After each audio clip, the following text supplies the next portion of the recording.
আসসালামু আলাইকুম। দেশবাসীকে সাদর সম্ভাষণ। আপনারা যারা নির্বাচন চাচ্ছেন এবং যারা চাচ্ছেন না, এটা তাদের গণতান্ত্রিক অধিকার। তবে আমরা সংস্কার চাই। বাংলাদেশের 80% জনগণ, 99% জনগণ সংস্কার চায়। যারা রাজনৈতিক দলগুলো আছে তারা চায় ক্ষমতা, তারা চায় নির্বাচন।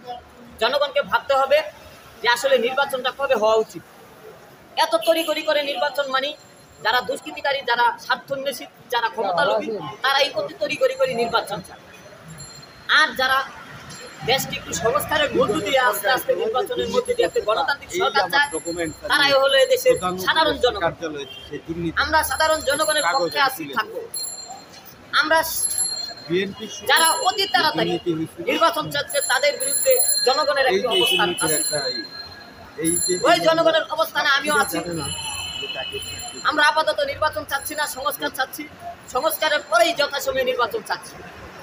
ইতিমধ্যে যেসব বাম সংগঠনগুলো বাংলাদেশের রাজনীতিকে কলুষিত করছে এবং বিএনপি, জাতীয় পার্টি সহ যে সংগঠনগুলো এদেশে নির্বাচন চাচ্ছে, তাদের আমরা তীব্র ঘৃণা জানাই।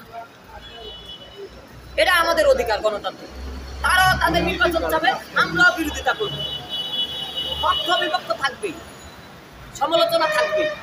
আওয়ামী লীগ সরকার কোনো সমালোচনা মানত না, সেই কারণে তারা কি করতো? মামলা, হামলা, গুম, হত্যা শিকার করত। এখন নতুন করে যারা কোনো সমালোচনা করতে দিবেন না, তারা বাকস্বাধীনতা বিরোধী এবং গণতন্ত্র বিরোধী। আপনারা আমাদের সমালোচনা করেন মিডিয়ার মধ্য দিয়ে। আজকে সংঘাত সহিংসতা দিন দিন বেড়েই চলছে। এর কারণ কি? গণপ্রত্যান পরবর্তী সময় কিন্তু আমরা একটা শান্তি সংস্কৃতি কিছুদিন বাক স্বাধীনতা পেয়েছিলাম। এখন দেখি আবার নতুন করে মাথাচাড়া দিয়ে উঠছে স্বৈরাচাররা। এখন স্বৈরাচার আওয়ামী লীগের প্রেতাত্মাগুলো এখন বিভিন্ন দলে উপদলে বিভক্ত হয়ে বিভিন্ন দলের হয়ে দালালি করছে এবং কাজ করছে।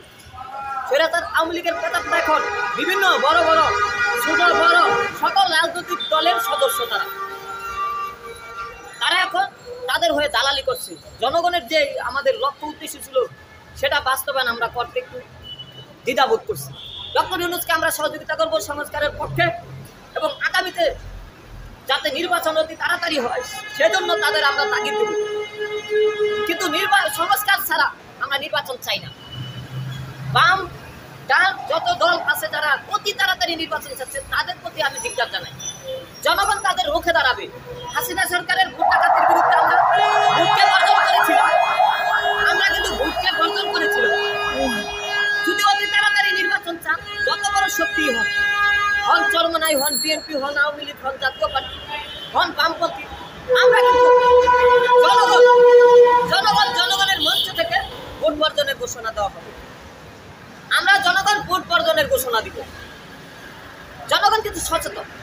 ছাত্ররা বলে দিয়েছে সংস্কার ছাড়া কোনো নির্বাচন সম্ভব না। আমি ছাত্রদের আমাদের জনগণের মঞ্চে পাশে থাকার আহ্বান জানাচ্ছি। আমরা ছাত্রদের পাশে আছি।